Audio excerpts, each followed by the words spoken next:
njëkk a gis mooy am na benn oto bu la di dawal si autoroute à péage bi ba moteur bi tàkk.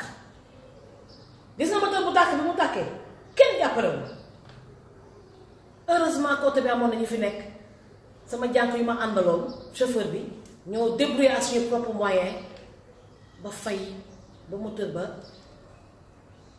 jeexul. gis naa ne yi ngeen di bëgg a dugg si waxtaan bi waaye naa eggali wax bi rek après ngeen dugg te di leen di gërëm di leen sant. gis naa seen félicitation yi ngeen may encouragé di ma dooleel mu nekk lu am solo. gis nga autoroute à péage bii du fi nekk nag mi ngi bëgg a ëpp loxo te mbéjum kanam borom moo koy fegal boppam. trop c'est trop. il est inadmissible que oto yi di lakk di tàkk ba jeex ci autoroute à péage bi te assistance urgente et rapide du am. inadmissible. balaa may dee nag ñu lay ne dangay fay pour remorquer oto bi ah alors que ñu ngi yore seen caméra de surveillance di gis sa oto suy lakk ñoom dañ koy gis. kon lu tax duñu mën a intervenir à temps. egg nañu benn stade boo xam ne sax benn démembrement des sapeurs pompiers dafa war a am obligatoirement si autoroute à péage bi. parce que nag lakk yi ñu ngi bëgg a bëri te biñ ko dugg si côté mystique lu mu mystique ou pas mystique dañu war a am benn démembrement des sapeurs-pompiers capable d'intervenir de la manière la plus urgente possible pour faillir et sauver ces voitures qui prennent feu.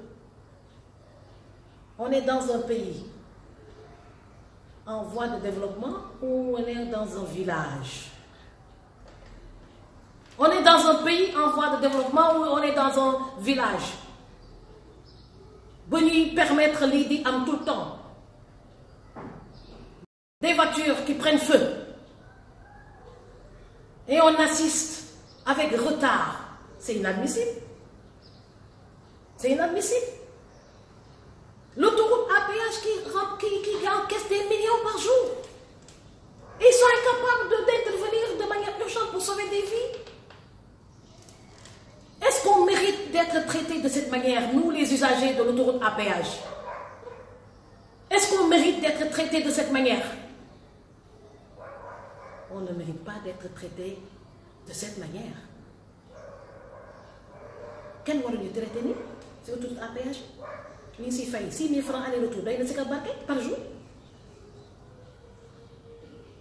ñu ngi defee toilette si boobu autoroute à péage ñu war kaa yokk noonu la ñu war a amee benn démembrement des sapeurs-pompiers avec benn unité spécialisée d'urgence médicale et chirurgicale capable d'intervenir rapidement. C'est le minimum. C'est le minimum.